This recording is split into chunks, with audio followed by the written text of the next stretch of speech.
At 14 in high school is when I learned that I could start charging for my work.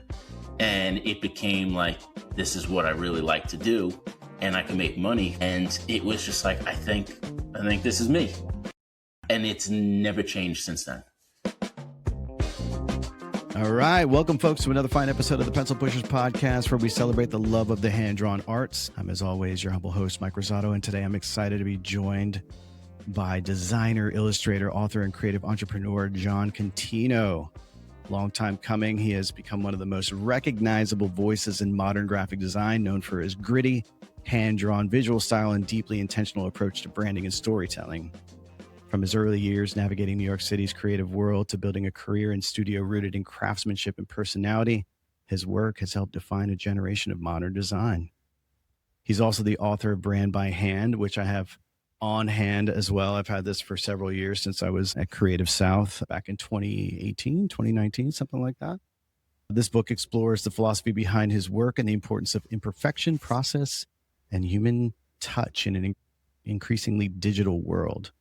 Alongside his wife, he has also co-founded Ugly Books, a product company that extends that same ethos into the physical goods and storytelling behind traditional client work. In this conversation, we will be exploring his upbringing, the evolution of his styles, the realities of building a creative business around his own identity, balancing family and ambition, and how he views creativity in a world increasingly shaped by the automation and technology of AI. So without further ado, sit back, relax, and enjoy my conversation with Jon Contino. Jon, thank you for joining us on the podcast, man. I'm super excited to talk to you. Thanks for having me, Mike. This is going to be exciting. So listen, man, we, as I mentioned before we got on the podcast, started recording, we have a lot in common. You're a family man, born and raised in New York City, musician in your own right, graphic designer, illustrator. You are the epitome of the working class creative, and it's awesome to see your journey. One of the many reasons why I've really enjoyed watching your journey is because I see a bit of myself in you, and that's one of the beautiful things about the creative community. You try to find those commonalities. I think the first time I shook hands with you on the bridge right outside of the Creative South conference. I believe it's in Georgia or South Carolina. It's like right on the border there. It was on the border of Georgia and or Alabama. Arkansas, Alabama. I think it's Alabama. Yeah. And we go to these Creative South conferences, and any conference like that, it's great because you get a chance to really connect with your creative community, and you see the people that you look up to have like made it and seeing their highs and lows. And it's one of the reasons why I love having these conversations. So yeah, man, I think, as I mentioned before, there are a lot of people that may know your name and may know you peripherally and may only know you by your designs, but not necessarily know that it's tied to you. It's always important for me to kind of bring people along the journey of yourself as we kind of talk through even some of the technical stuff. But yeah, I've read your book. It's massive, by the way, and it's filled with incredible work. And that was 6-7 years ago. So I can't imagine how many more books you got coming up as a result of just those half a dozen years. But if you don't mind, man, let's talk a little bit about where this all started for you. As I mentioned, you're from New York City and still living in New York. I don't know if you're still in the city. Are you still in the city? I am not. Yeah. I have kids, and we live about an hour north of the city now in a place that has a front yard. Yes. Not just a stoop, right? So, but clearly you were born in New York City, you had your childhood there. And I know that your parents were definitely of the craft and creative ilk. Your dad was a carpenter. Yeah. Which definitely I could see how you get that sort of gritty kind of workman style of your work ethic just alone, right? But then your mother was almost more of like a fine artist to some degree. Yeah, it was. I grew up on Long Island, just outside of the city too. Okay, But people there's like the whole like Brooklyn and Queens is New York City, but Long Island isn't, like officially. Yeah, but then you argue with people in Brooklyn and Queens, be like, you're still on my islands, Exactly. Yeah, I've got cousins in Deer Park, man, and yeah, that's a fun spot. That's Yeah. So yeah, my parents were definitely hardworking people for sure. Yeah. I definitely got my work ethic from them. I think that, we always have the joke that I don't think any one of us has ever sat down before. Like we would eat standing up. The lights in the house were always on until the middle of the night, at least. If I'm working until, I don't know, 1, 2 o'clock in the morning, my mom will text me. She's like, what do you think about this? Blah, blah, blah, blah, blah. Like it's everyone's awake all the time. And I've unfortunately passed it on to my kids too. So my wife has to bear the brunt of that. But yeah, it was. Does your wife have that kind of same, No, not sitting down kind of mentality? no, she doesn't. I mean, she might be inheriting it a little bit from, the past 20 years or so, but I think it's, for the most part, she's just like, can you sit, please? That's amazing. But yeah, like my mom we definitely have an artistic family, especially on my mother's side. And she definitely grew up as doing all sorts of art, like she was fine art, but she also did a lot of graphic arts too. And I think maybe not even realizing it, when she was younger, she used to, design menus and logos and things like that. But it was always as a favor to somebody. She was just good at it. Yeah. There was one time I was a kid, I think to the book actually, where it was like the church, the church that we used to go to when I was a kid, asked her to draw it for like the weekly circular or whatever. So I remember sitting there at the church. Yeah. So I remember I was sitting with her in the car across the street from the church, and she was like mapping out the architectural lines of it and all that kind of. I'm just sitting there just watching her draw and stuff. So that was pretty cool. Just kind of like watch that and witness that as a kid. And then like rather, like my whole life, I would just always see him fixing, building, making. And then eventually when I got into high school, I helped him. So I would work with him. Mm. And that was when I was in bands, and I would play in bands, and I would design stuff on the side, and I would work with him, early mornings into, early evenings. And so I was just always around people who worked hard and made things. Yeah. So I couldn't imagine doing anything else, honestly. Yeah. When did you start really kind of getting into, art as maybe more of a serious exercise? Like, when did you feel like this was really kind of a passion for you versus like, your average kid that goes out and likes to draw fun pictures for their friends and stuff? I think I always liked to draw as a kid, like as far back as I can remember. And then I hit like a little spot where I got really into sports, kind of like the end of elementary school, where I stopped caring about drawing a little bit. And that was really brief. It was just kind of like, oh, I could do more with sports. I could do, more stuff like this. And it didn't last long because I kind of went back to drawing comic books. And the funny part is whenever I loved the idea of comic books, but I never read comic books. And whenever I would make comic books, same way. Really? Whenever I would make my own comic books, the only thing I cared about was the cover. And I would do the little logo in the corner and the lettering for the title. And then I was good, but then I was like, now I got to fill this thing out. Right. And then the comics on the inside was so half-assed compared to the cover. Right. Yeah. But yeah, so I think, and by middle school is when I started kind of playing in bands with friends.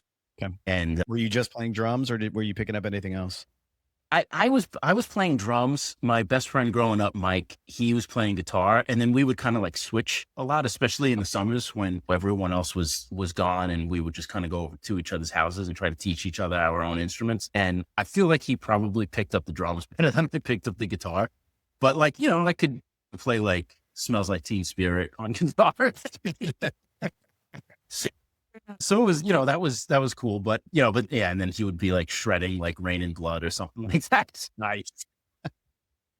But it was at that time when we would sit there and just, write songs or whatever and record them on a boombox on like a, it was just the two of us at the beginning. Yeah. And we would just write and write and write. And first it was like, we wanted to be like Nirvana. Then it was Metallica. And then it was like hardcore bands and Cannibal Corpse or whatever. So it definitely, we had that journey. But the best part about it was the cassette tapes. I always used to draw the covers on the cassette tapes. Nice. Oh yeah. And that's the best. Dude, it was great because especially I would just like find cassette tapes in the house and just tape over them because, Right. like nobody cared. So we would just tape over them. Then I would draw all the stuff and I would do the inside liner notes and everything. And, it was just the two of us doing dumb stuff. And then by the time middle school kind of came to an end, in the 8th grade-ish era, I was introduced to some friends' brothers' bands who were older kids that were playing in like legit hardcore bands. And we learned a lot from that. And, it eventually became a hardcore band over the course of like between 8th and 9th grade, where it became like, oh, this is it. And then going to shows and all that kind of stuff. And it was around that time where I started taking it more seriously, where I would just be like, hey guys, do you want me to draw a t-shirt for your bands? Do you guys need a flyer? Is there a demo tape you want me to do the logo for? And that became a thing to the point where it escalated very quickly until I was about 14, where I learned I could start charging for my work. And around that time also was .com boom. Mm-hmm. And I taught myself HTML and stuff like that. And I started making websites for local businesses. So I was 14 years old and I was charging for all that stuff. So really at 14 in high school is when I learned that I could start charging for my work. And it became like, this is what I really like to do. And I can make money. And it was just like, I think this is me. Yeah. And it's never changed since then. Wow. So does that mean that technically you didn't in high school go get your classic job at like a bagel shop or, a bike shop or anything like that? Did you No, just do that? I got a job at Carvel ice cream store, if anyone doesn't know. And I got a job there and classic soft serve. Well, I thought it was going to be like the best job in the world because it was kind of approaching the summertime. And I'm like, on Long Island, ice cream shop, there's probably like going to be tons of people coming in from the beach and all this kind of stuff. And then my first day was after high school, 3:00 or whatever. And it was like 2:55. And I'm like, I don't want to work at Carvel. And I called them. I'm like, actually, I changed my mind. I don't want to work at Carvel. And they're like, okay. And then, so that was that. And then it wasn't until maybe like a year or two later, I got a job at Office Max, the office supply stores, kind of like a Staples. Oh yeah. And the whole point of me going there was I wanted to work in the copy section. So I could use all the copy machines and, experiment when no one was there. So I went there and they said, great, you're hired. And my first day in, they were like, now you're working in electronics. So I had to sell printers and print cartridges and calculators and all sorts of stuff like that. But I became friendly with the guy who did work in the copy area. So he would always like let me print off flyers or demo covers or whatever. And that became my go-to stop for, he also, whenever he wasn't in, he let me take over. So then of course, then I was just like, I got to maximize this as much as I can, print as many things as I can, fill it with all those like Office Max boxes and take them home. But that was the goal. Right. So you were working, so you're doing some part-time jobs there. Now, one of the things, so obviously you get more of your sort of, your style throughout the years and we can talk about where you are now in terms of, where your style is, right? Yeah. But, certainly the sort of more claim to fame of what people had been sort of coming to know you as more of the gritty sort of grungier style, or even just like, the subject matter, right? Yeah. And so when did it start to turn into, okay, getting kind of good with like doing these, these metal band posters, album covers, etc., and then starting to get a little bit more into another area that you've become known for, which is your lettering. When did that become a passion for you, which drove you towards, kind of expanding on that and letting that be something that people became, sort of enamored by your work? Yeah, it's very interesting. The lettering thing. Lettering thing was always a thing. Since I knew what letters were, it was always a thing. And if you look at any of my old sketchbooks from when I was a kid, it's literally different style, like Tim Burton-esque. lettering, and it would always say like John's alphabet number 1, John's alphabet number 2. And I would always just style things like that. And then as I got a little bit older, I got really into graffiti, but I was not good at it. So I would always, all the kids that would write or tag or whatever, they always had the style. They had the black books in school and things. And I would look at them and be like, I really want to do that. And I would try to, but I just didn't have the hand for it because I was still very much into like movie posters and album covers. And I felt like my hands really gravitated more towards that, which I guess was more of a mainstream thing. So every time I tried to do graffiti, it ended up looking super mainstream, which is really funny because I just did this book cover for Grandmaster Flash, and I wanted to do this like old school graffiti effect, but I wanted it to feel kind of mainstream. And I was like, oh, I was born for this. Wow. Yeah, full circle there. Yeah. So my bad graffiti found a place. Right. They're finally done.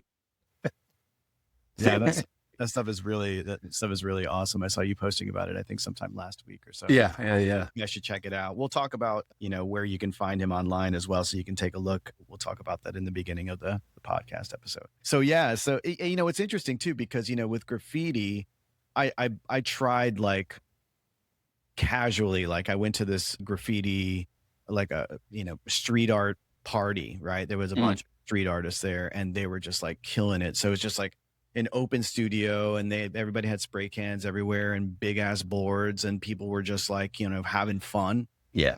And the thing is like, it's a completely different physical thing because you're not just like, small pencil, pen, marker.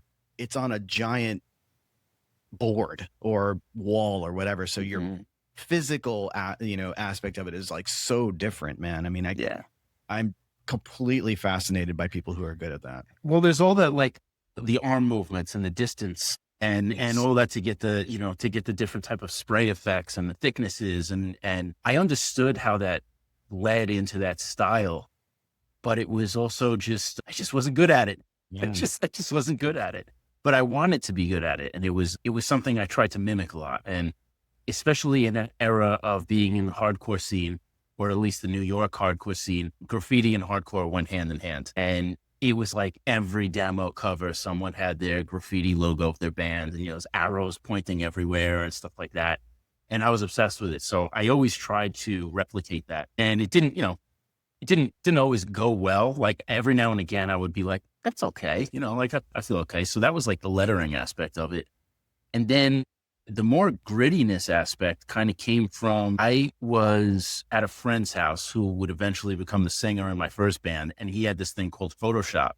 And he's like, check this out. He's like, you can do weird stuff with this program. And I was like, that's cool. Like when I was a kid, I had an Apple IIc and it came with a program called Print Shop. And Print Shop was basically just like, felt very much like Microsoft Paint.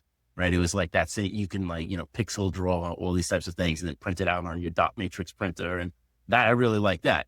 But this was different. This had like effects and it had all this crazy stuff to it. So I was like, yo, let me get a copy of that. And he had the CD and it was like Photoshop 2, I think.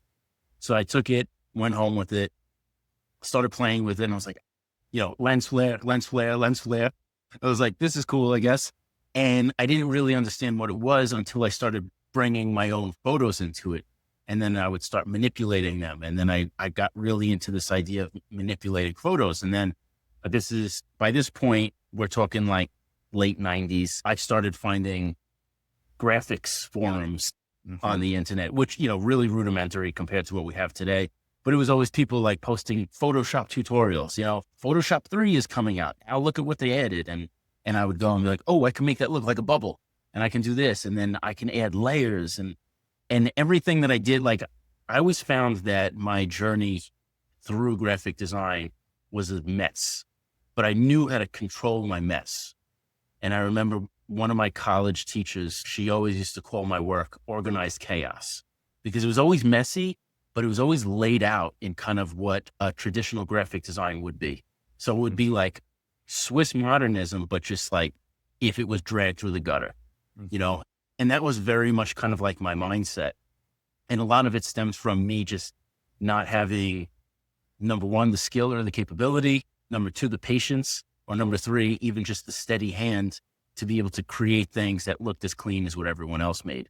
So I basically was just like, okay, when I draw, I can't keep my hands still. So I'm just going to lean into it. I'm messy. What am I going to do? Like, I can't change who I am. Yeah. So I was messy. And then I wasn't a good graffiti artist, but I learned a lot from how those people did their lettering. So I learned how to integrate that. And I found that a lot of things that I really loved that I was obsessed with, the grunge era, Alice in Chains, Nirvana, Soundgarden, all that kind of stuff. It was grungy. It was dirty. I loved ripped jeans. I loved writing all over my shoes. I loved patches on my t-shirts and, all sorts of stuff like that.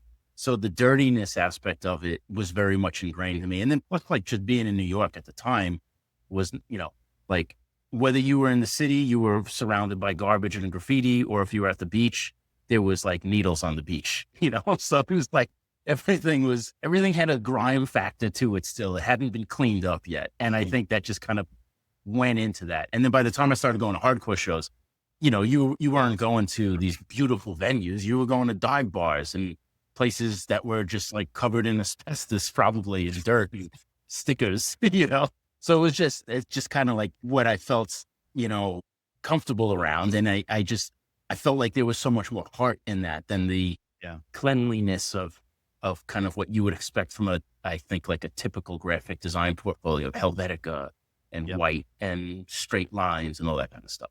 Yeah. And that's such a mark of your style. And people have come to really see you as, the guy who can really, well, as your teacher sort of really spoke about, it's just this organized chaos where you see there's so many different elements that you can kind of pay attention to each time you come back to it, and which is very different than, sort of a class. And I will say that, let's be honest, you sort of started you didn't sort of, you were a main proponent. You were at the tip of the spear, as they say, for starting a style that became almost pervasive with graphic designers because it's very interesting because you have this style that seems to be inherently yours. I'm very curious to see, aside from the environment and the things that you were attracted to when it comes to movies and music and subway streets and street art, were there any others that you were looking at, like specific designers or artists that you were like, oh my God, I love this person's work at that time, that maybe kind of inspired you to move in that direction? At that time, I looked more to designers to learn about how they made it a career. So I would always pick up design books about how did we start the studio? How do we do this? And I would read them. And I'd be like, I don't understand. Like the studio, Carson Wilker, I bought their book when, 25, 30 years ago, whenever that was. And I remember reading it and I was like, okay, these two guys, they started this studio. And they're like, okay, so we used to do this. And then we decided it's time to start our own studio. And we just got this storefront in the Lower East Side of Manhattan. And we just started doing work for Volkswagen. I was like, oh, so that's how you do it. It's that easy. Yeah. Only to realize it was like, okay, well, that's not how it works exactly. Like there's still the backstory alone is like, first, how do you even afford a place in the city, let alone having like Volkswagen as a client? So there was things like that I did. But what I found myself attracted to once I finally started, I think, settling into artists that I really liked were the people who were doing hardcore records. Derek Hess, Jacob Bannon. These were people that I really appreciated at the time. They worked with some of my favorite bands. And this is like late 90s. So, it wasn't like your Paul Rands and all this kind of stuff where it's just like classic. I love it. Later on, I came to appreciate that. But up until that point, it was the stuff that I knew. And it was like the t-shirts that I wore and the records that I owned and the stickers that were all over my stuff. Like those were the people that I really admired. And it was loose, it was messy, it was aggressive, but a lot of it was really beautiful at the same time. Like, especially those two guys alone. If you look at every Converge record, anything that Derek Hess has ever done, there's so much beauty in the mess that it's just kind of, it's one of those things where, kind of the basis for what Ugly Books has become too. But like, it's a complete opinion of just like someone can look at that and be like, look at how messy this is. This person's got no idea what they're doing. And then someone else could just be like, it's so carefully calculated, but so emotionally resonant. Yeah. That's what I want. Yeah. You know? So at that time, then, were you, this might seem sort of hyperbolic, but were you kind of scoffing at some of the more classic designers at For that sure. time? Yeah. Absolutely. I'm just like, whatever. The subway map's so great. Everybody loves the subway. You know what I mean? Yes. Yes. Now I'm assuming though, now maybe that opinion has evolved, Well, yeah. I mean, when I was as a studio owner and like, kind of, working on with big clients to see the for sure. intense amount of work that goes into it. Sure. Yeah. I mean, being a punk kid, Yes. in the late 90s, I hated everyone and everything, Yes. like the first studio I came to really appreciate was Pentagram. And that was kind of when I really started to learn about the diversity in design and how it can be mainstream, but still really great. Paula Scher, she was probably like my first like design idol, where I was just like, everything she does, I love. Bridge.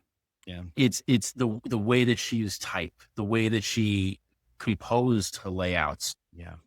That just spoke to me so much, like to bring in the noise, bringing the funk stuff is like, that's still like, you could probably look at myself and be like, oh yeah, that's all in there.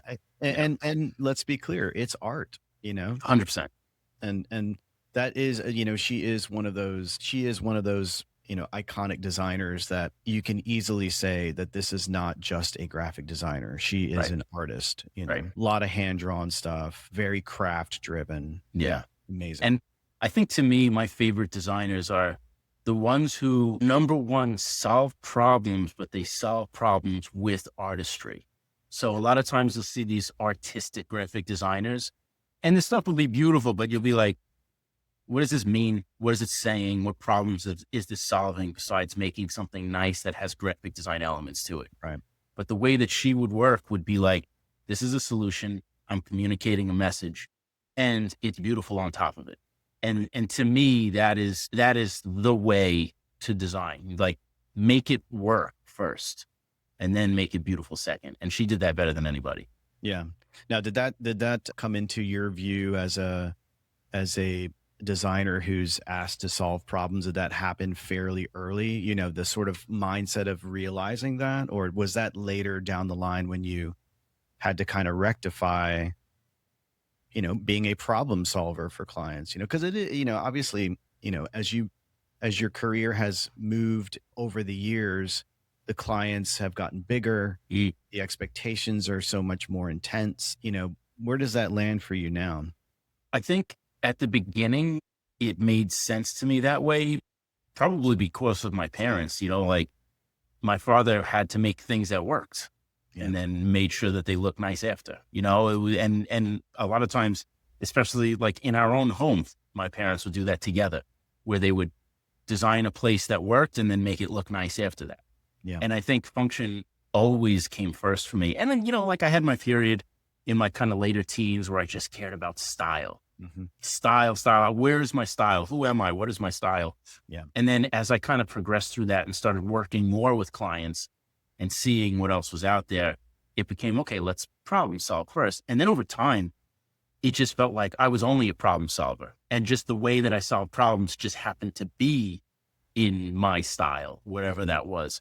So, and we talk about that at the studio all the time. It's like, we're problem solvers, like, we're not artists, we're problem solvers. That's what we do. We talk to people, we solve their problems, and then the project's done. And then, the way to make it beautiful isn't so much like through just the artistry. It's more just kind of like, what's a unique way that feels like you, that we can solve your problem. And that goes for companies and businesses large and small too. Yeah.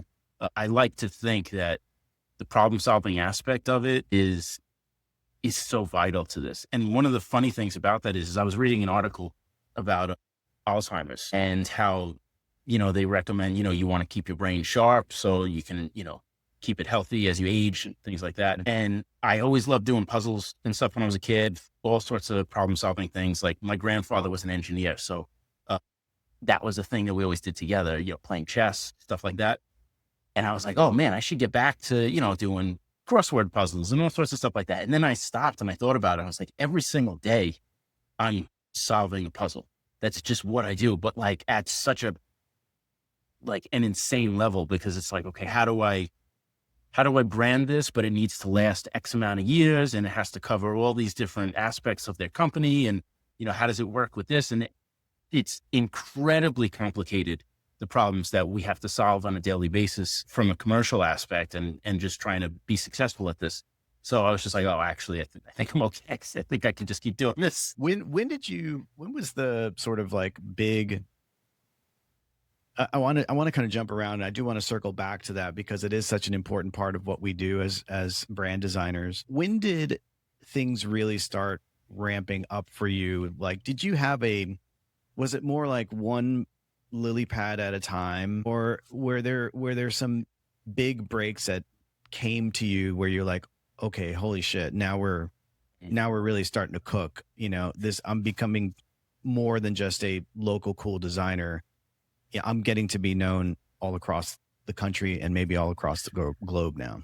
Yeah, it's a little bit of both, really, because like without the lily pads, you can't get to the bigger ones. Really, It's not like you can't just get catapulted into something great, because I feel like you won't know how to handle it. Mm-hmm. So like my friend Matt and I opened up our first studio in 2005, the end of 2005, and we had worked at a spot together for a little bit, and we ended up working with them. And is he a designer as well? Matt, yes. Yeah. And he played guitar in another hardcore band too. We met in college. Gotcha. And then we worked at this one spot, which was a print shop and a design studio run by this guy, Dre, who was also a partner in Ugly Books now. And that was over 20 years ago too. So we, we all kind of stayed within the same circle, but Dre was 10 years older than us. So he had more experience. And we used to call that spot Design Boot Camp, because we would work like crazy and no one would compliment you on your work. If it was good, no one would say anything. And if it was bad, everyone would let you know. Right. So it was just like, is it done in time? That was the only thing that mattered. Is it done in time? And then so there was that. But man, I lost track. What was the question? The lily pads. Yeah. The lily pads. When the big moments really happen for you. So what happened? So that place, so Matt and I both learned a lot. We started the studio, and there were little things that happened. I think it was like Computer Arts Magazine maybe featured us once. Communication Arts? No. It was like it was a magazine that you would get, like, it would be at like Borders or Barnes and Noble. And it was, I can't remember the name of it. It was one that I would always see when I would go to the bookstore, but It wasn't like one of the more high-end expensive ones. Okay. So there was one time that we were featured on there, and we were like, oh, that's really cool. And I don't even remember what for. And then we started to kind of like it. You didn't even fish for it. It just happened. It just happened. Yeah. They must've just picked up on something that we did at some point, and they were like, oh, let's, these are like a couple of young guys. Let's feature them. It's a new studio. And then there was other people, and I probably have it here somewhere, but obviously there was other people in there that everyone would know.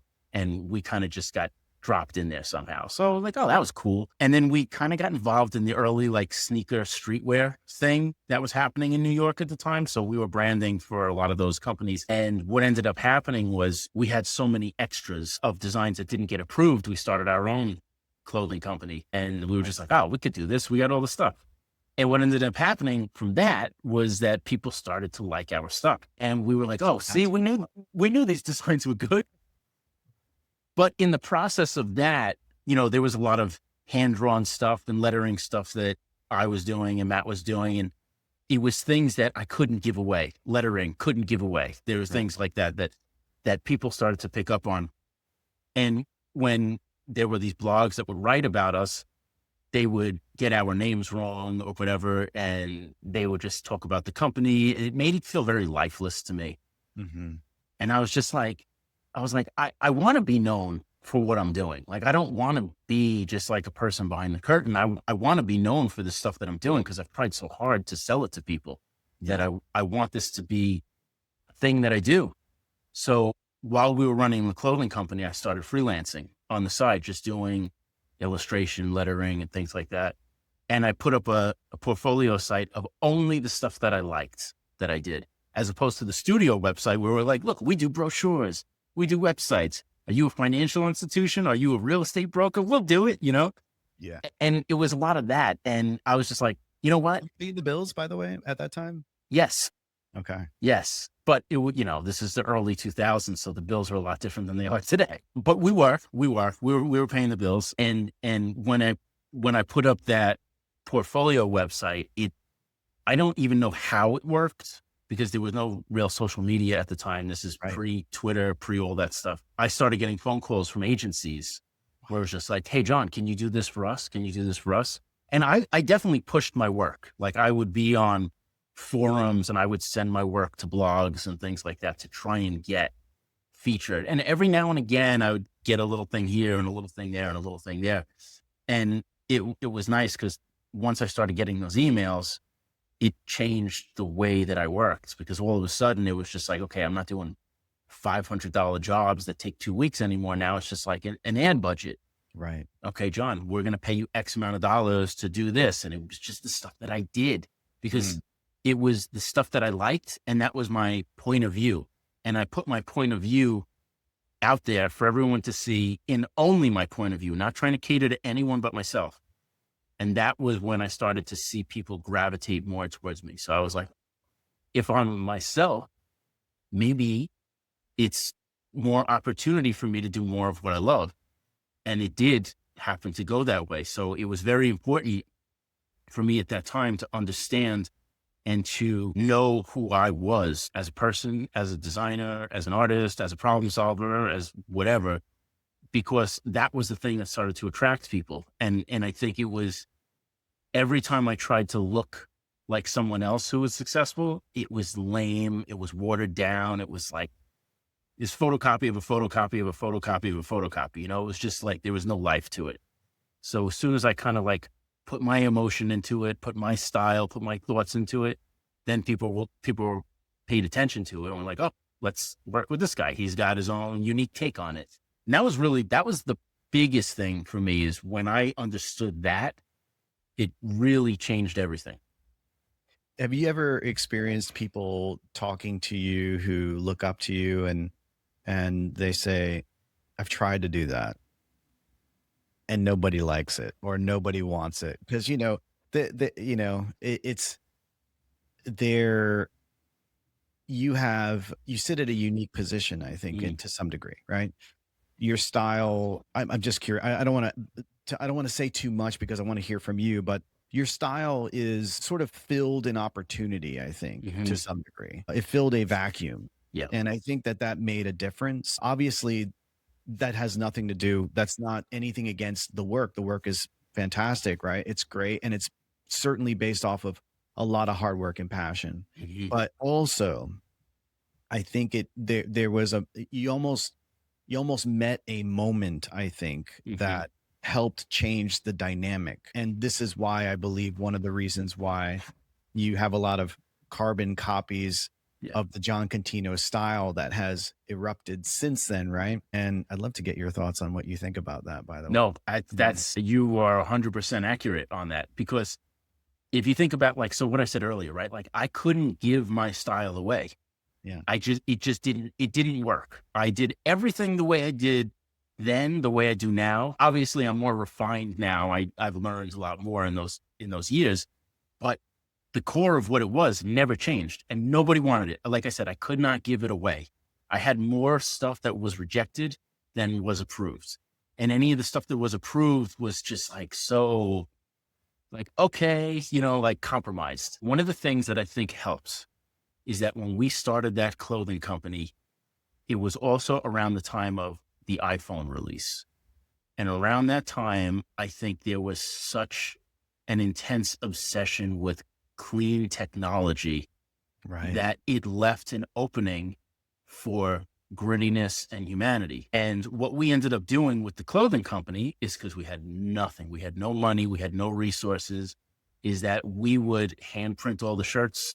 We would print the tags. We would dip the tags in tea baths and leave them overnight. We would hand draw every label and stamp every label. And at the time, no one else was really doing that. And we used to sell it as just kind of like, this is one of one, handmade. And people were dying for that, because everything at that point, it was just like Cookie cutter, high tech cookie cutter. Exactly. And it was just like, everyone's got the same iPhone, and everyone's, it's like tech and web, and, like web 2.0 was becoming a thing, and everything was glass tables and bubbly. And we were like, fuck that. Like, we want to go dirty, Right.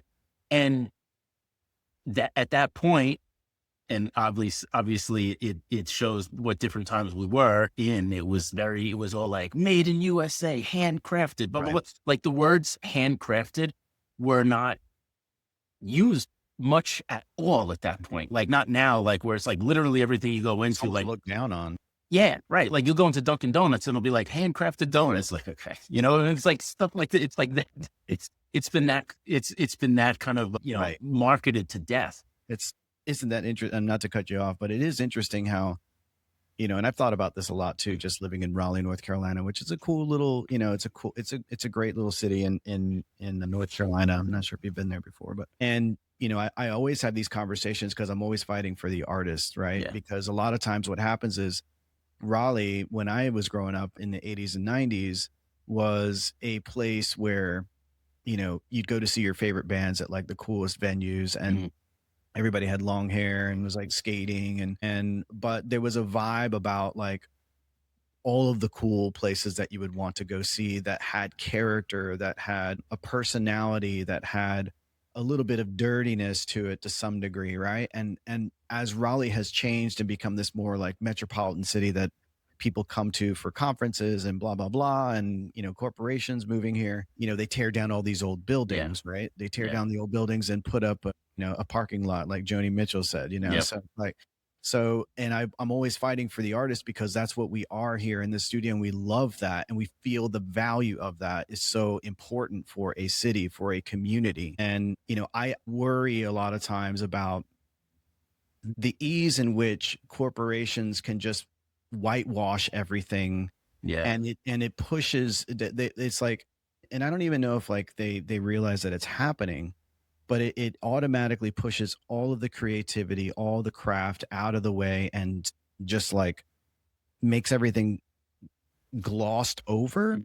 And so as a result, there's a banality to it. It's like, it becomes boring and doesn't have that personality. And this is kind of what I think of, like when you're talking about Dunkin' Donuts, going back to your point about like a corporation that's saying handcrafted. It's like, it's taking what actual craft is and just spitting it into a corporate machine to make it sound cooler or more authentic or whatever. Right. Yeah. It's trying to bring humanity into something that never had humanity in the first place. Right. And I think, being at that kind of, apex in how things were meeting and just the way the universe was developing at that point, it was definitely a right place, right time for me. Yeah. Because, had I have given up on that after everyone kind of rejecting me, I would not have had that portfolio to have been ready for that moment, so it was there, it existed already, which is why I think I was able to be successful at that time, because it was the stuff I was building already. Now, a year or so later, you started to see more and more of that, because everyone was like, okay, I'm going to build towards things like that too. And not to like toot my own horn or anything, but I did feel like I was doing things that other people weren't at the time. Yeah. There was definitely people doing things like that for sure. I wasn't the only one, but I definitely felt like I was in a small collection of people that were in that space. And it felt exciting. It felt unique. And there was a lot of interesting things about learning from the past in that too. Like I spent so much time at old bookstores and antique shops, just trying to learn from what happened then and learn how to do it then. So I felt like if I were to make things, it felt accurate to the era, which really started to show its face because a lot of companies started ripping me off. And when I would confront them, they would be like, oh, we thought this was old from the 20s or something like that. So if I was just like, okay, number one, don't steal from me. But number two, I'm glad that I got it right. So there was a lot of stuff like that. But the way that things have changed so much even today. Yeah. So I have 3 kids. My oldest is 13 and she is in the worst time period, I think, for some of these kids where it's like when we were younger, the idea of selling out was the worst thing you could do, right? You got that punk rock ethos. If you sell out and you're doing stuff just for the money, you're evil, you're bad, you're dead to us. Now, a lot of kids learn to give up your morals, your values, your whatever, just for the money, which is the total opposite. Yeah. And seeing my daughter and her friends start to rebel against that has been really fulfilling because it was scary at first because, the more and more the influencer culture builds up.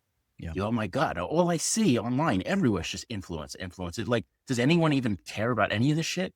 Because it's just like, I'm paid to talk about this, I'm paid to talk about that. Like there's nothing that feels real anymore. But now that, AI has come in and is kind of, it had its moment where I think everyone was really excited by it. And now people are getting annoyed by it because it's actually people, like more people than not. It's not just the artists anymore who are annoyed by it. Now it's like regular people who are getting annoyed by it. Yeah. I don't know if you develop the phrase AI slop, but I will, next time I see you, I'm going to give you $500.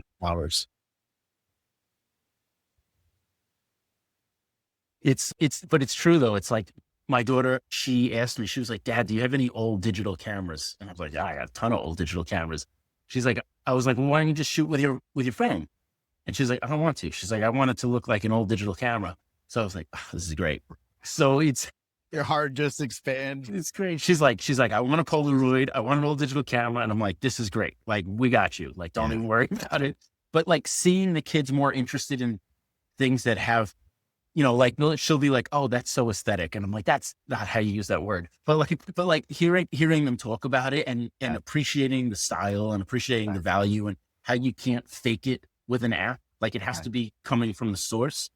And seeing that, like, even though they're kind of, they're kids and they're just having fun, like they are appreciating the real deal and kind of saying like, oh, well, you can't fake this. You have to do it the real way for it to be the way that I like. It gives me hope, that it's not like that microcosm that we were in, 2006, 2007, where I was able to kind of make that world for myself of being the gritty hand-drawn guy, the handcrafted, whatever. That felt like a very small version of what we're up against today. So, if we're to defeat AI, like me, this kind of technology will be around forever, I'm sure. But if we're to not let it take over, like, will it be a bigger version of that, of all, the youth just being like, I don't want my art to be like that. I want to create it the way that is not the same as everybody else, that's on the billboards and the bus stops and the commercials and everything with the same cartoon faces that you see in everything. Them rallying against that is just like, okay, well, maybe we're not doomed after all. Yeah. I think this is about a year ago when really things started to ramp up. It seemed like with AI, I sort of scoffed at it and then I got scared. And then I was like, ooh, I had to kind of like go through the valley of death about like, what this all means potentially for our entire industry. Yeah. But I remember in the beginning, and I feel like maybe I can come back to that now after going through the desert over this idea of AI, and seeing the reaction that's happening now, which I'm encouraged by, is that in the end, where graphic design, let's say, started out as, being very handcrafted, right? Mm-hmm. And then you had the advent of, computers and Apple and Adobe, and so many people got laid off by that, right? And of course, the difference is exponentially greater now with AI. Yeah. But it also will be affecting so many other people outside of graphic design and the creative spaces. And so my heart is hoping that what will happen, and I'm encouraged like you are, of where the direction seems to be in the zeitgeist conversation, is that because so many people's husbands, wives, kids, dads will be getting laid off because of AI, that they'll start to gravitate more towards, no, fuck this. I want to work with real people. I want to be working with people who are creating real stuff and not relying on a robot to just like spit out something. So I'm hopeful that will happen, especially because of the kids, because rejecting it. One of the things that I always go back to, that this was a story I heard. I don't know how true it is, but it's the story that I think makes the most sense as to why AI can only go so far. And I'm sure you have, just like everybody else, has dove into AI to see really what it's made of and what can you do? Can you be me? Right. And I think about the song Creep by Radiohead. And I heard the story that the guitarist for Radiohead was recording it, and there was one part that he was just getting annoyed with over and over in the recording. So he just went like that during the recording. Whoa. And it's my favorite part of that song. Yeah, that part of is the hook. It's the part that when I was a kid, when that song came out, I was like, this is amazing. And you can't do that without accidents, mistakes, frustrations, acts of God, like whatever, like if a tree falls down in the studio while you're doing it and makes some crazy sound, you're just like, how do we replicate that? There's things that this artificial landscape can't reproduce. And those are the things that make art the most special. Think about like people who have gone blind, lost a limb, whatever, and they have to figure out a way to continue to create. And it's different because it's not the way that they used to do it. So they have to find other ways to do it. And there's a human ingenuity in that at least at this point in time, I'm not seeing technology being able to replicate. And to me, and to so many other people, the people who gravitate towards handmade and authentic and all that kind of stuff, there is no such thing as handmade and authentic when it's just like an algorithm spitting out details, because there will never be a mistake that becomes like, there's certainly mistakes, but never one where it becomes like an artistic touch point in the way people decide to make things. Yes. How has it, well, actually, before I get into that question about it, I was going to ask you how it's affected you directly with your work. But before that, I really wanted to circle back to the original question, which is, what do you tell other designers who look up to you and say, okay, I understand that you were yourself, right? And that is why I am where I'm at. And I'm like, well, I've tried to be myself. And you know what I mean? Like, what do you tell them? I'm sure you've either seen it online or seen other people talk about it in different spaces. What do you have to say about that? Well, I guess when I say I was myself, there's a lot of missing buts in there. I was myself, but like I was myself, but I got rejected 1,000 times, right? Like I could say I was you, I was myself and nobody wanted me, right? But it's like, I was myself, but I learned how to be flexible with this thing, but I learned this. So it's a lot of being yourself and being the creative person that you are, but learning new things and integrating them into who you are. So it's just like, okay, the version of me that I am now is not working, but that doesn't mean that the version of me plus learning this, plus learning this, plus learning this, and maybe being a little bit more open to change, it can't mean that I won't be successful in the future. So it's really kind of be yourself, keep learning, and don't lose the determination. So when I say be myself, it includes all that stuff. Right. Right. So it's a lot of times it's a lot easier to just be like, I was just me. And it's like, cool. Right. Works. Like it's a double comparison, right? But like, if you're like Brad Pitt, how did you get to be so famous? I was just myself. And you're just like, well, this really handsome, talented actor guy. Like, of course he was fine. Now I'm not comparing myself to that, but what I'm saying is like, when you look Brad Pitt of design, you heard it here first, folks. I made a comment like that one time and someone gave me such a dirty look that it was like, I'm just using that guy as an example. But it's just like, okay, what you perceive as perfect isn't perfect. There's a lot of work. I don't know if he works where I don't know anything about the guy. Right.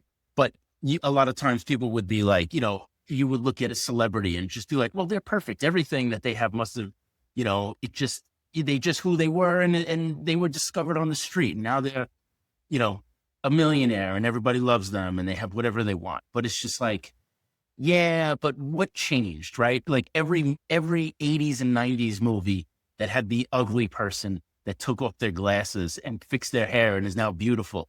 Like Right. that's the fucking story, man. Like everything's there, but like, what do you need to do to find the thing that makes people notice you? Right. And I almost feel like that's more of a bad message. Like, I don't like, it's not like it's not a vanity thing. I'm still who I am, but the package that I'm presenting to the world is not one that people are either understanding or relating to. Mm-hmm. And it's just like, okay, I didn't know how to take what I was doing and brand it so that people paid attention to it. And that was one of the things I think that led me into a career in branding and storytelling, is that I had to understand how to do that for myself. And the second that I did that, I kind of understood everything. And then it was a matter of just kind of exploring that and learning more about that process, understanding the honesty behind it, and then understanding how to package that honesty. Like one of the things that I always joke about, right, is like the nose. Like I always joke about the nose. And if you have anything that feels like a setback for you, like I could do this, but I have this. I learned that if you embrace those things, they become part of the uniqueness of what you are. And it also eliminates people from being able to make you feel bad about those things. So I learned I have a shaky hand. So my stuff was messy. I embraced it. So it looked like I was purposefully doing that, right? Like I was into the crazy, dirty stuff. I embraced it. It became part of my style. I grew up with a big Italian nose and I embraced it. I made it an icon and named the podcast after it. You know what I mean? It's things where you can take the insecurities and turn them into special superpowers. Yeah. Then you become untouchable. Then your confidence goes up. Your desire to go after bigger and better things opens because you feel less held back by yourself. So once you eliminate those things that are holding you back from your own mind, then it's just like, okay, well, now I can move forward. And it's a matter of that, it's a matter of eliminating those things, being brave enough to say, this is who I am. This is not bad. This is me. And that's what makes me special. I think that confidence and that honesty is actually what attracts people to you. Yeah. And again, going back to what you said about determination, right? Like basically never giving up and always being curious too, I think is like kind of what you were saying as well. This idea of like, what can I do to, fill my toolbox a little bit more, right, that can help me be better than I was the day before. Mm-hmm.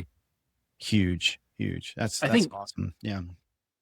Always learning. I mean, to me, like I would always get what's inspiring to you? And I'm just like, I just like watching people do stuff.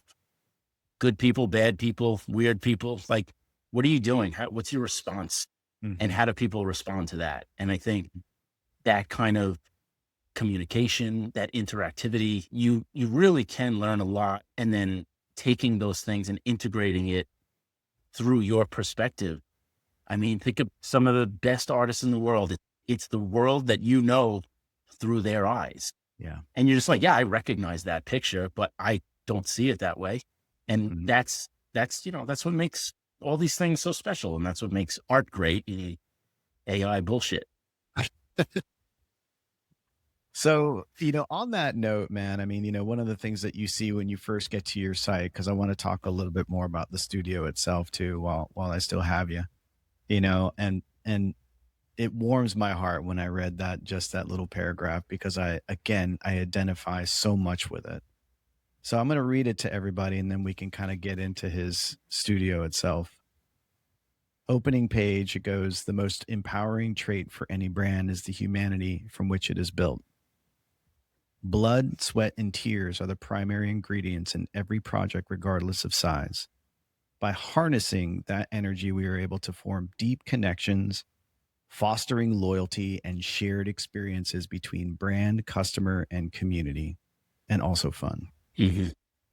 So, the reasons why I love that statement should be pretty self-evident, especially if anybody who knows me. But in terms of the value of humanity in the work that we do, cannot be underscored more. It's incredibly important to remember that at the end of the day, it's somebody who's purchasing something, whether it's a service or a product, it's coming from a human being who's making a connection and wants to believe in the thing that they've pressed action on. Like, I'm going to purchase, I'm going to work with this person.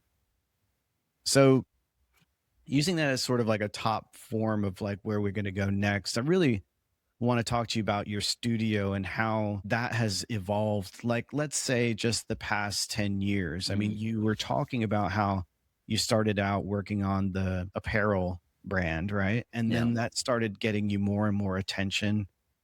Now, let's talk a little bit about how Contino Studio has evolved. And let's talk about like just the past 10 years from 2016 to where we are today. How would you describe how it's evolved from a creative standpoint, process standpoint, and also client standpoint? Yeah, I think it's a good era to pick from too, because I think the 10-year mark is really where that inflection point was. One of the things that happened was during that time, during like the late 2000s, early teens, I had lived through the dot-com boom. I remember all the techie diagonal arrows and all the matrixy looking things and how popular that was and how quickly it died. And it felt to me that the hand lettering, handcrafted, blah, blah, blah, was going to be the next victim in that. And I did not want to be a part of that. And it wasn't like the core of who I was either. So I had spent the better part of 2011 to 2014 or 15 trying to distance myself from that and go back to the idea of branding and storytelling, but different than I did in my first studio in 2005, this time actually doing a good job of it. So I had learned a lot, right? And I really wanted it to be a great place to tell stories and to use design to tell stories, authentic, honest stories, kind of what I was doing in the illustration and the lettering, but at a grander scale. And there was a bunch of opportunities where campaigns became bigger things where, then there was a logo involved and there was this involved and this, we got closer and closer to branding bigger things. And I think 2015 was the year where the studio really kind of came into its own and we started branding a bunch of, 2015. It was, I don't remember all the projects, but there was a handful of projects that were just nice, big branded projects, talking logo, narrative, collateral, signage, packaging, the whole thing. That was the big year for us where it really kind of turned. And I was glad to see that because I know that there was a lot of people kind of in my space at the time who was also doing the lettering or the illustration that either didn't want to or didn't know how to turn it into the next stage. Mm-hmm. And it put them in a tough spot where then they had to go find a job somewhere else. And this is just not for me. I can't work for somebody else. I had to figure out a way to make that my thing. Yeah. But I loved the storytelling aspect and I loved all the details that went into it. So 2015, 2016 was very much a building year or building time. 2017 is when it finally, I think, took hold, because up until that point, it was just like, oh, Jon, you're the freelance illustrator. Mm-hmm. I was like, no, man, I don't do that anymore. So it took a lot of time just to kind of re-educate people into me not being that and being kind of the head of a studio and doing branding and, cooperating with, stakeholders and speaking about story and how we connect with people and all that. Oh, by the way, too, you've got a young child at the house at this point now. Yeah. Well, in 2017, so my first daughter was 4 at that point. And then my second didn't come until 2 years after that. Okay. So I'm still just one kid at that point. Now we're 3 deep. So it's a little different.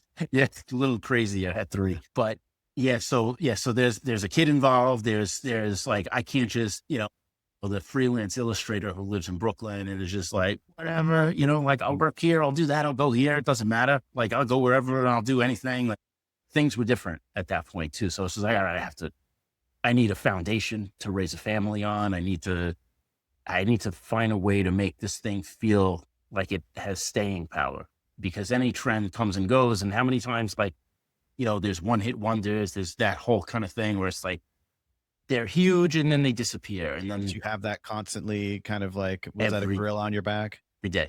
Yeah. Every day that I felt like I was getting jobs for things where I'm just like, I would never have gotten this job 2 years ago. Right. Was scarier, because I was like, okay, well, that means this job in 2 years will never show its face ever again. So I took every job that came across my desk at that point, like no matter what the cost, like even if it was not that expensive, or it wasn't bringing you the money you were asking for or whatever. It wasn't. Yeah, I didn't even give a shit, because I was like, fine, I'll just do it at night. I'll do it after everyone's asleep. I'll mark it out in an hour and call it a day. Mm-hmm. Right. So there was a lot of stuff. Like I said no to nothing, because I knew that if I wanted to be independent, the only way I was going to be able to do that was to just be like ferociously independent. And I got used to it, like a lot of times, people will speak about like, the hustle culture and all that kind of stuff. But at the end of the day, like, should you do that all the time? Is it good for your mental health? I don't know. For me, it's just what I love. So if I wasn't doing this to survive, I would still do it 24 hours a day.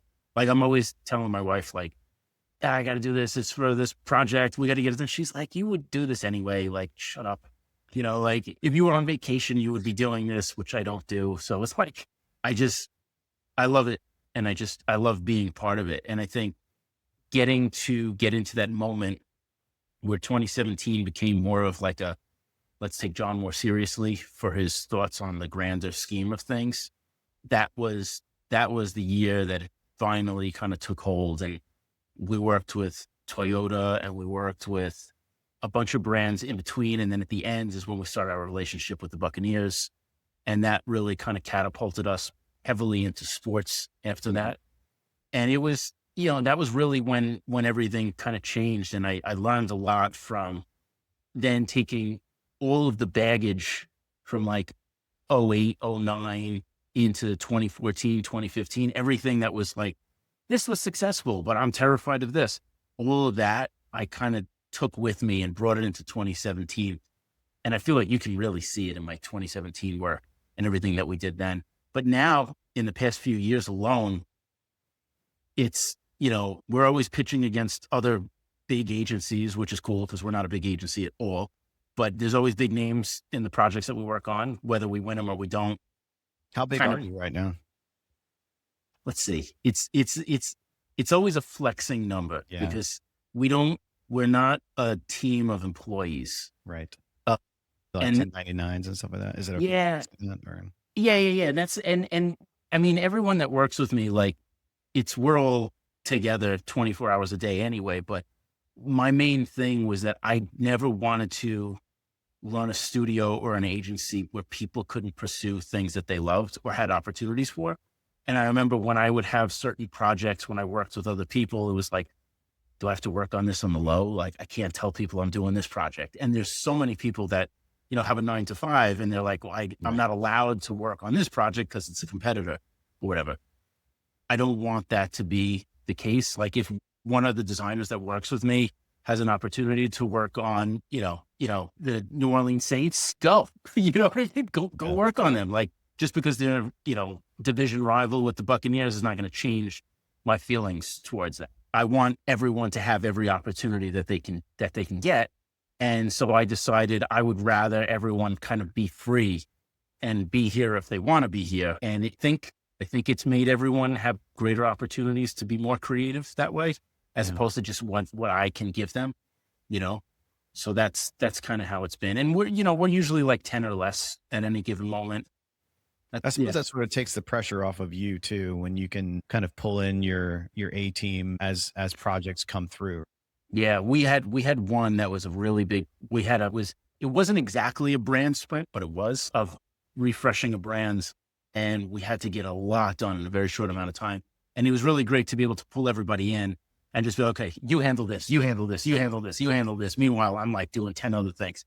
So that was actually really nice to have. Cause in the old days, it would just be like, all right, I'm locking the door. No one talk to me for 4 days straight and I'll just get everything done by myself. So that was actually really nice to have that, and having those people that are so good at what they do kind of, with me on some of those journeys is priceless.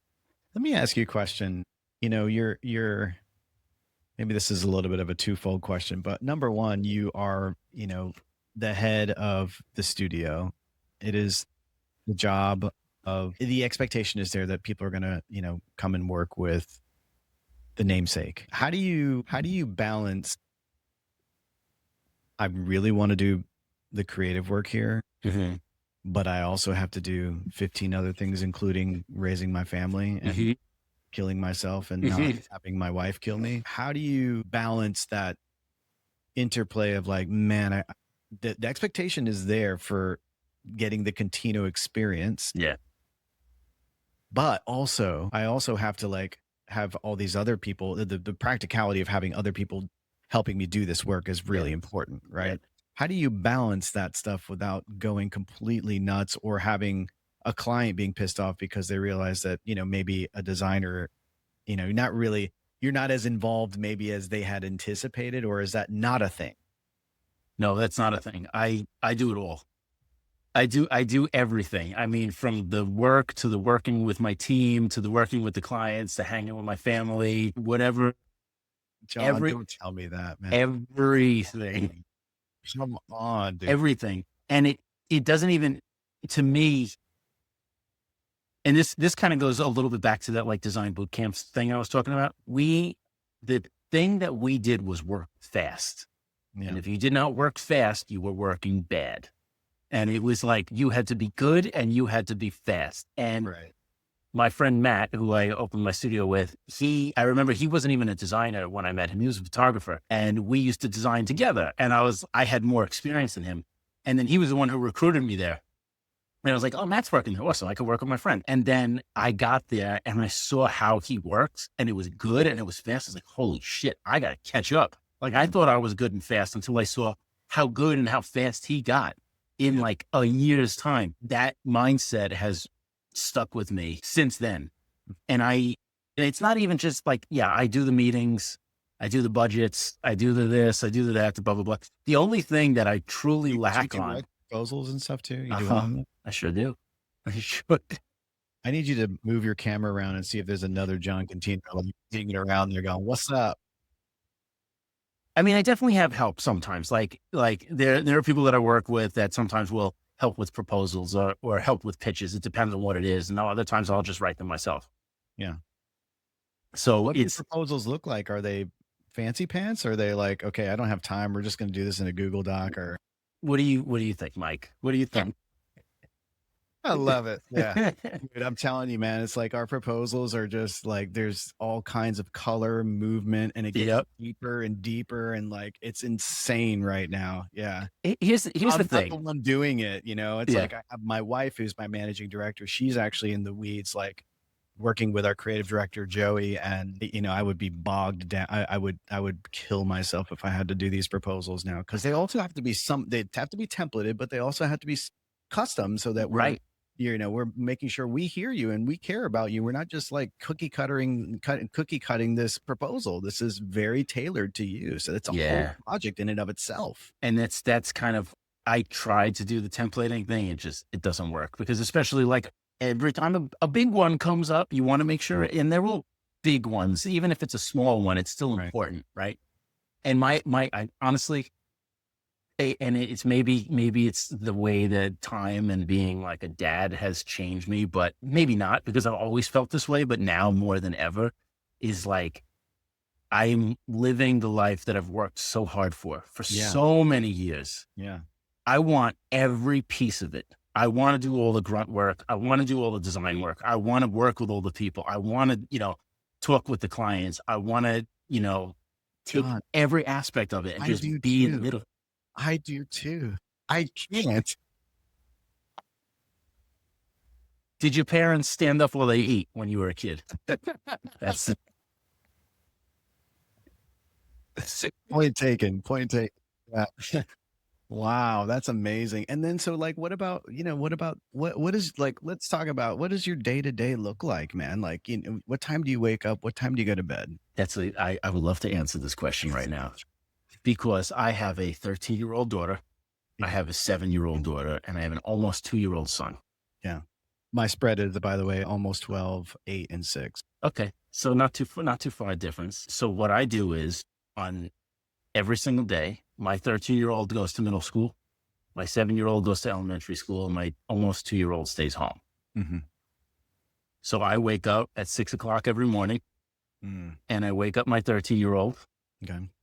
and we get ready and we go catch the bus and she goes to school. I come home, I work a little bit, or I stick my face in a pillow for 20 minutes, depending on how the night went before.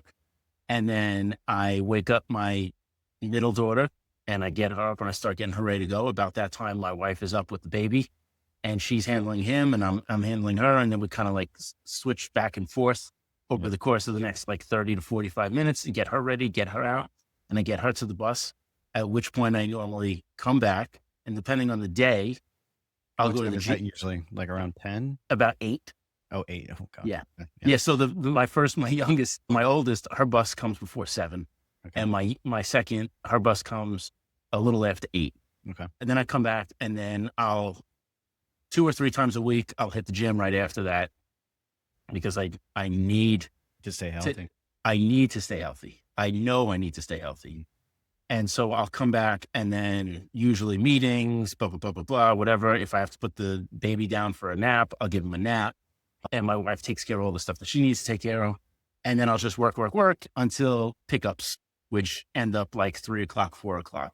And then there's after school stuff. So on any given day, I'm working in the car in a parking lot at like a dance class or like an acting studio or something for my girls, or on the couch because my wife is somewhere and my son is like hitting me with a dinosaur or something like that. Right. And then, there's usually calls in the middle of that. And everyone I work with, clients, teammates, whoever, they know the chaos of my life and everyone laughs at it. And don't forget, there's also ugly books mixed in there too. So We've also got ugly books too. So then, by the time we get to like 7 o'clock, then it's like dinner time. That's usually where I have like my biggest break from work, but not always. Around 6 o'clock? Around 6 o'clock? 6 or 7 or so, right? But we also have a couple of clients that are overseas in Asia. So we'll also do meetings at 10 o'clock, 11 o'clock at night with them. So once everyone's in to their offices, so we'll do that. And generally I'll work until between 1 and 2:30 at night. And then I usually do like if I'm lucky, 4 hours of sleep, but my little guy also is still like in his terrible twos approaching. So he doesn't like to sleep at night. So then my wife and I just kind of curse for a couple hours until it's 6 o'clock again. And then I start it over. It's just wherever I find a spare second, I'm just like, I can jam that in real quick. I can do that real quick. I can do that real quick. And somehow everything gets done, but it's certainly not easy, but I'm not upset either because I'm, when we moved out of the city, I left my studio and everything went remote. So I have my small studio here in the house I see my family all day, every day. I get to pick the kids up from school and drop them off and take them to things. And even if I'm sitting in the parking lot, like on Zoom calls or designing or whatever, I'm still getting stuff done, doing what I want to do with the family. The hardest thing at this point in life is basically like hanging out with my wife. That was my next question, brother. Like, when is date night? When is date night? It's like once every 8 months. It's like, but like also like when you have kids too, and there's so much going on, like 8 months is like that. Didn't we just do this? Like what? Like, do you guys go on vacations and stuff too? Or like we try to, like we'll try to do like a beach vacation once or twice a summer. But we also try to do it so that maybe like we'll rent a house and we have all the family up. So like the grandparents can all come too. And it's cool because it's built in babysitters, but it's also like a good opportunity to have everyone together. For sure. So we'll try to do stuff like that. We never do, the big, like family vacations, everyone hop on a plane and do all that. We're not ready for that yet. I think there's just a little too much chaos in our lives in the world to do that yet. So everything is usually within driving distance too. So it's manageable. Insane. So maybe just a couple more questions, man, because I can't even imagine what you're already thinking about, the 10,000 other things you're going to get done when we're done with this call. So when you're working with a client, oh, you know what? I'm curious about. Sorry, it's my ADHD, but how do you handle clients that maybe not necessarily bad clients, but like clients that where's a bit of a bottleneck where there's an expectation and they're do you ever get those situations? I'm sure you have, where there's situations where they're disappointed or they are going through, they want to see 15 different revisions. Does that kind of situation happen? And how It's do you fix that in your process, to kind of cue those things up to make sure that doesn't happen? it's very rare, very, very rare. I had my first one in years this year. And I think it was less of it wasn't like a client problem. It was the client was very invested in the brand and very invested in kind of like learning everything about how to build the brand and how to maintain it. And I wanted to make sure that they had everything that they wanted and everything they needed, but to the quality that I felt was the best. So we did one version that was initially approved, and then they were just like, you know what, maybe this isn't right, which is fine, right? Yeah. And then we came up with another version that they liked, but then I was just like, you know what, I don't see a future in this. And even though they liked it, I was like, I'm pulling it back. I don't want you to use it because I just don't see as much runway for this part as I do in the other. And, we would have arguments sometimes, but they were always healthy too. Like we would laugh about it too at the end, like we'd yell at each other. We're like, oh, this is this, and blah, blah, blah, you said this. But then we would have another call after that and be like, I'm glad we did that. We got all that, so that type of client isn't common for us, but I understand what it's like to own your own business and how valuable it is to you and what it means for your future. So I can't even remember, like, I wouldn't call them a bad client at all. They're still a great client, but they just had a different way of doing things. And, over time we kind of learned like this has to be more of a partnership for us than it does have to be like a service.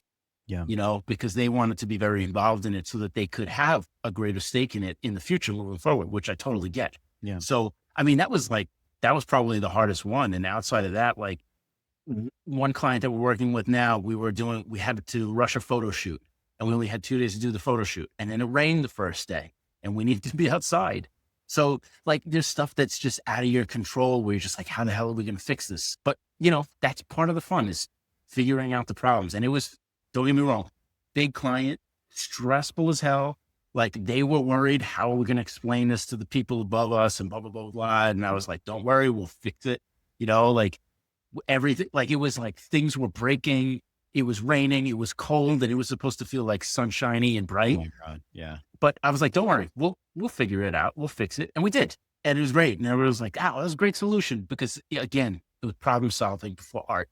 So we had to problem solve first and then we made it pretty after that. But outside of that, everything has its ups and downs, and these are just 2 recent examples, but like every single project has its ups and downs because number one, not everyone can envision what you're trying to explain to them, right? It's going to be like this, blah, blah, blah. I don't get what you're saying, John. I'm not an artistic person. I don't understand how that's going to work. That's one thing, right? How do you work through that? It's a combination of mood boards and trying to paint a picture and trying to help them understand the direction you're coming from. Yeah. So it's like my favorite part about being a designer, I think, is talking with the clients and getting inside their head and learning how to speak their language so that they can understand my perspective. Mm-hmm. And as soon as I can do that, I know I'm in the right place. When I'm not there and I'm not able to communicate that, we're not there yet. Yeah. And I know it's not going to be good.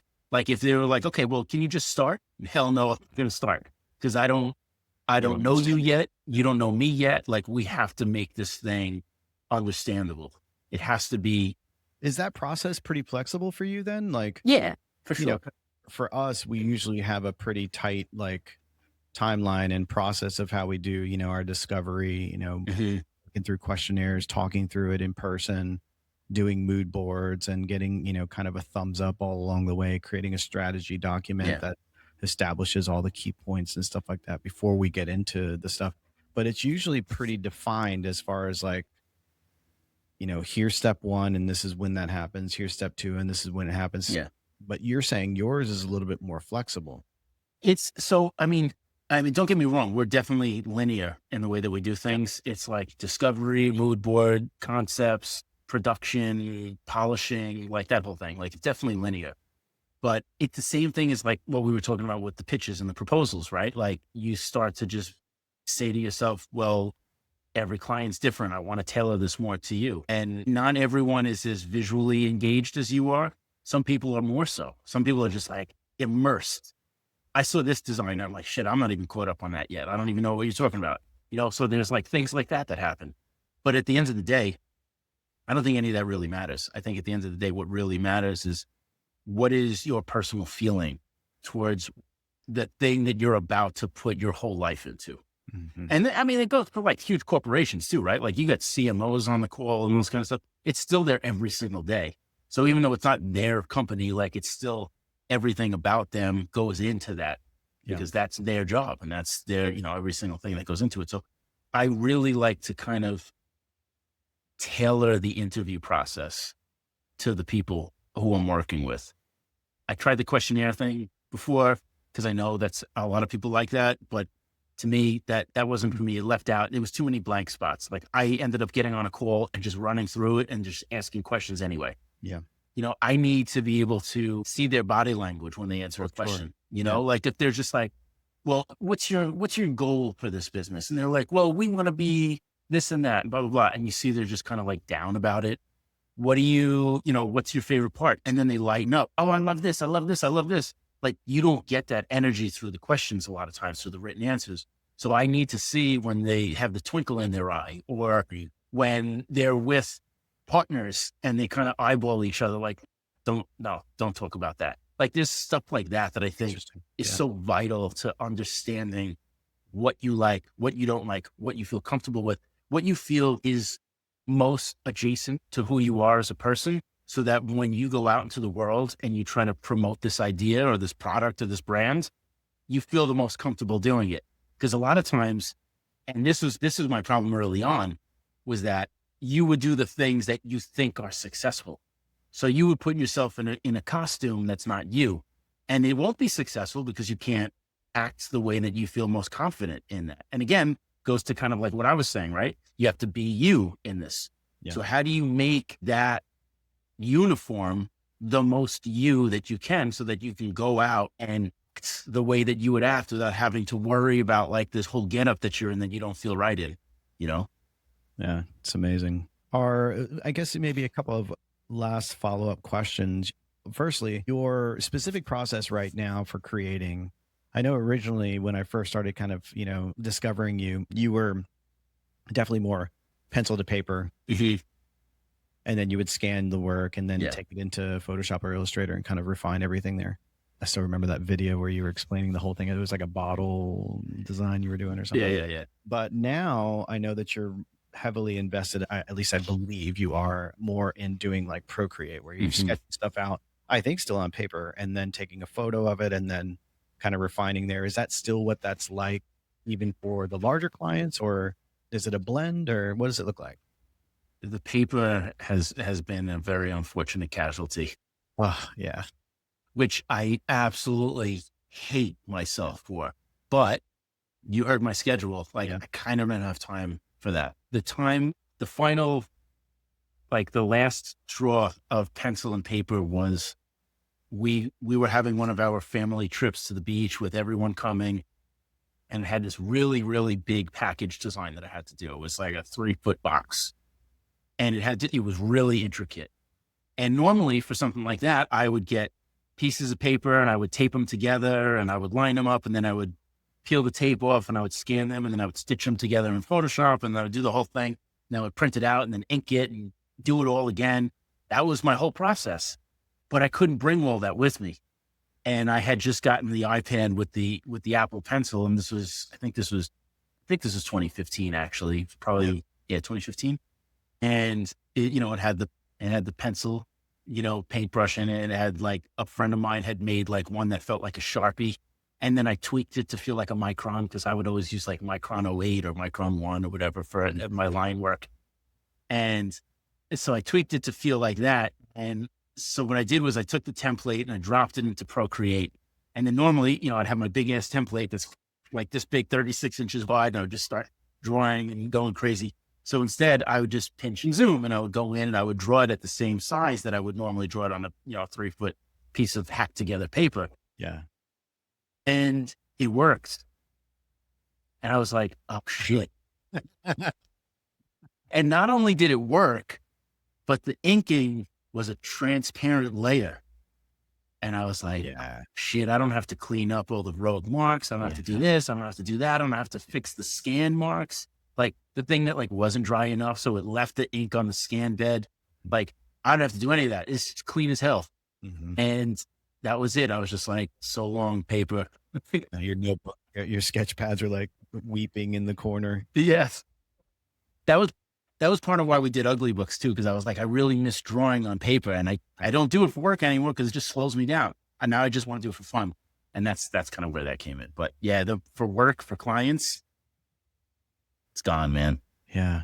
It's gone. I understand it, man. I mean, I definitely do. I mean, I have tons of sketches here that I start with. I start with pencil on paper. Yeah. I still haven't gotten good. I really admire people who can do sketching in Procreate. There's something about the tooth of a piece of paper that I don't know why, but my brain hasn't quite gotten to the point. But inking and coloring, absolutely in Procreate, at least for starts. And then I may do, more final colors in Illustrator or something like that. But what you need to do, and this was the thing, because I was a tooth all the way. There are these covers that actually have a little bit of grit to them.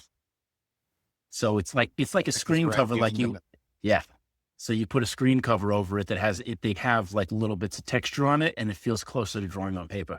It's the only way to make that transition if you're a pen and paper person. Do you know what those are called?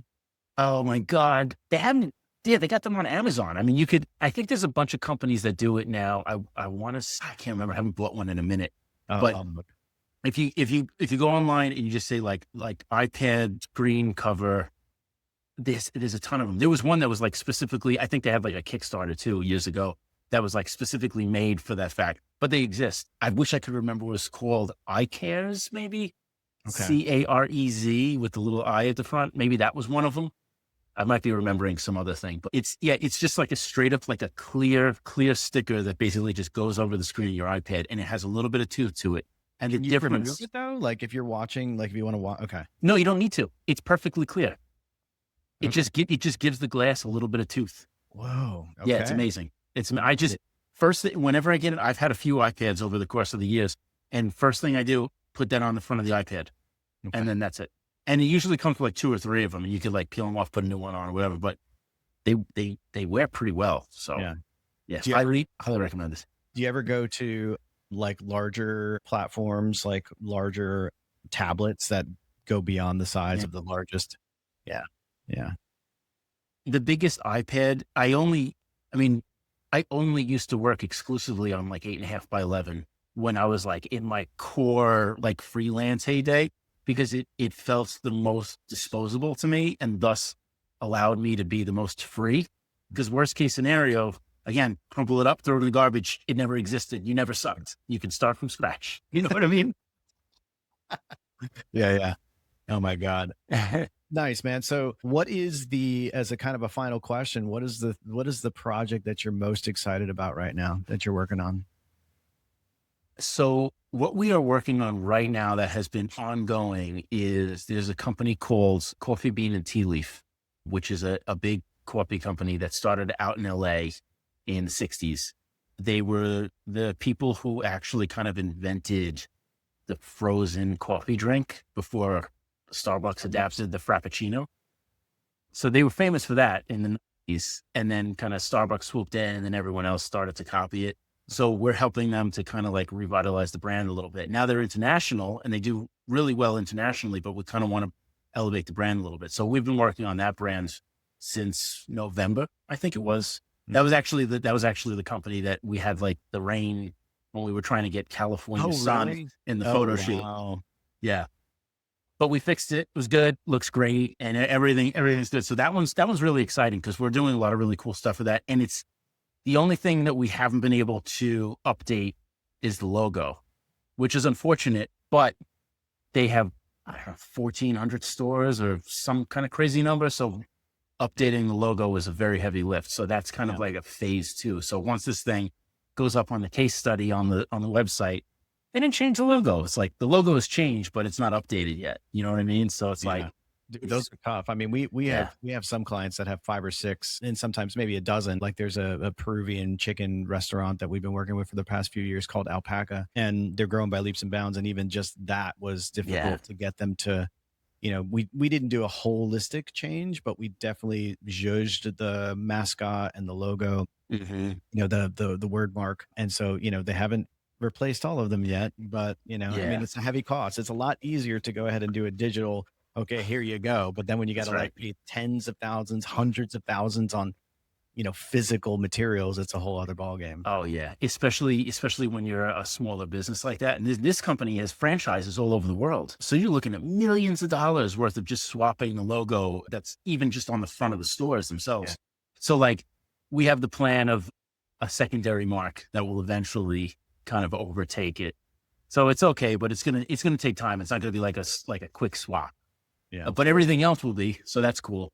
Amazing, dude. That's so cool. Do you, oh God, man, we're running out of time, but I just have a flood of other questions and I'm going to hold myself to this one last one. Do you go after your own work, or is it all pretty much word of mouth that has just gravitated towards people just know you and the work just comes to you? Oh man, I was just having this conversation last night. We tried to do the whole like salesy thing this past year.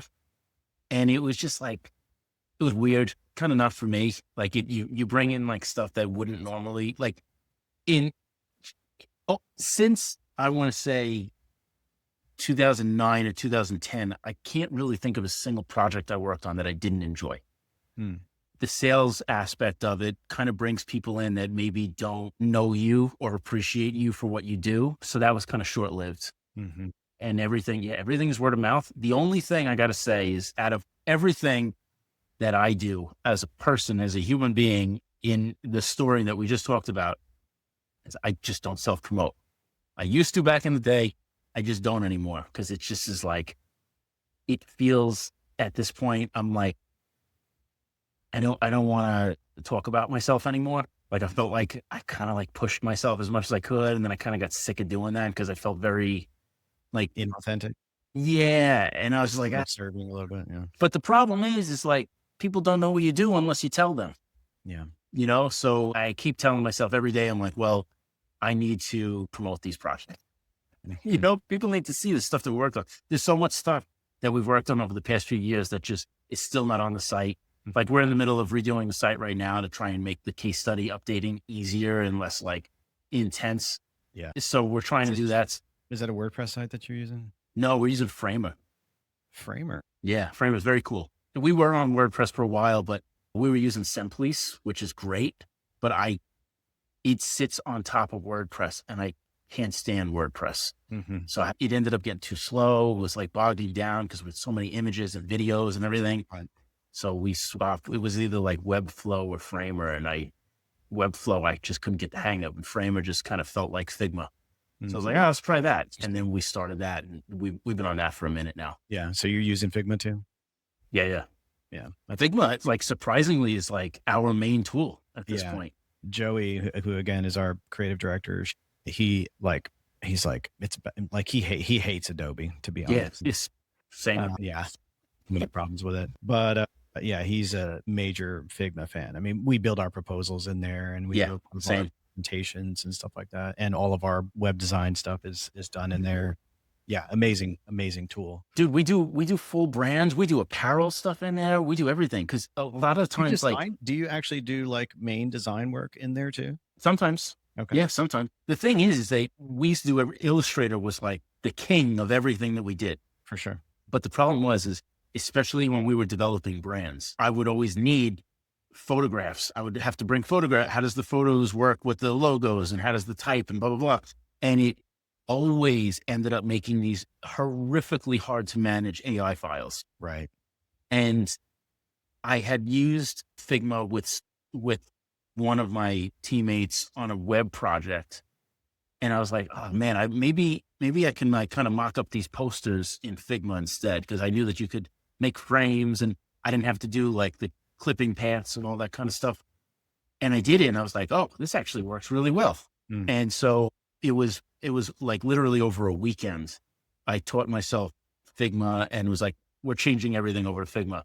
I got the Buccaneers onto Figma. I got my whole team onto Figma. It was just like, at that time, it was just like, this is what we're using from now on. Like we're heavy digital, right? Cause it's all like social media stuff and all these kinds of things. And then, you know, we'll still use Illustrator for logo design and illustration stuff. We'll bring it into Figma. We still use Photoshop for mocking things up and doing all that stuff and bringing it into Figma. But we use Figma as basically kind of like the scrapbook to put it all together. And that's how we present. It's how we build, whether it's web or even, like I said, like apparel, like all of the Chicago White Sox 35th and Shields collections that we did, all the mock-ups, everything, laying out and everything was all Figma. So outside of the illustration work, it did it all in Figma. And it's just been fantastic because it runs smoothly. It's great collaboratively to have everybody in there at the same time, like working on stuff, grabbing stuff, commenting at each other, you know, doing dumb shit. Because it's really like the fun aspect of it. It allows for greater creativity that way too. So like in some of our boards, there's just like so much nonsense to the point where I'm just like, I know that we need that. Brent, who used to do the podcast with me, like he'll always joke about the fact that if you were sitting in a call with us, it would sound like we're talking about nothing. But really it's that process of brainstorming and just like saying dumb shit until something feels right. And our Figma boards look like that too. So sometimes if we're screen sharing with a client, I'm like, okay, where was all that dumb shit I can't show them? It's pretty incredible too. Cause you know, like one of the reasons why we have a studio space is because I love the banter that happens when all of us are in a room together. And I'd love to see, I don't, oh God, I feel kind of like itchy just even saying it, but I'd love to see if there was that possibility where we could be just as collaborative in situations like how you do it, where, you know, you have this very human messiness, which helps kind of, you know, germinate new awesome ideas, you know, just by the nonsensical stuff that happens through just basic conversations. But if you can do that through that tool, you know, it's an interesting prospect. I'm still kind of racking my brain on like, should I have a studio that is physical where we all meet? I'm kind of working through that now. It's, you know, in some aspects I miss it. In other aspects I don't. I think maybe it's also the time of my life that I'm in where I like having the freedom to just walk away at any second and just take the kids outside or go pick someone up or, you know, have a conversation that is of personal matter where I don't have to worry about like going outside so no one hears what I'm talking about. Cause it's like, you know, like a test result from a doctor or like a family spat or some bullshit. You know what I mean? Like it's nice to be able to have that privacy. And I think we've been doing it for so long now that it's become very second nature to us. And having an in-person studio again would be so strange to me because it's been so long at this point. I think the last time we were in person was before I moved out of the city 13, 14 years ago. Wow. Yeah. So mostly doing all the stuff from home. Yep. It was when I left, we transitioned into Skype because there was like there was no Zoom. So we would have Skype calls. Around? I don't know. I don't think so. I think Zoom put it in the ground. I remember when Zoom came out, I had like a tech friend reach out. He's like, you should use Zoom. It like works better than Skype. So I was like, I'll check it out. And it was so bare bones and it just looked like something someone cobbled together, but it worked really well. So I was like, oh, that's cool. But like, who's using this? And then COVID hit and that was the end of it. I think COVID killed Skype. Actually. Oh, 100%. Yeah. Yeah. Yeah. It's crazy. Yeah. Anyway, John, man, what a pleasure getting to talk to you and talking Likewise, shop. Mike. And man, I just wish you all the continued success. It sounds like you got just such a beautiful thing. All the best to your family as well. And man, hopefully sometime in the future we can do a part 2 and we'll do it again. Okay. Yeah. Thanks, Mike. This is a fun conversation. I knew it was going to be a fun conversation. We got to touch on a lot of crazy stuff and I was hoping that, and I knew that you were going to bring the heat. So like really, really happy we got to do this. So thank you. Awesome, man. All right. Be well and talk to you soon. Okay. Thanks, man. All right. See ya. Thanks for spending a little bit of time with us. Don't forget to follow us on Instagram for all things Pencil Pushers at the Pencil Pushers Podcast. And if you want to see what I'm up to, you can check out my brand studio on Instagram at MRC Brand Design and my own personal spot at Ikimodasser. That's my name, Mike Rosado, spelled backwards. EKIMODASOR. So that wraps it up for me. Until the next one, be safe, be kind, and see you next time.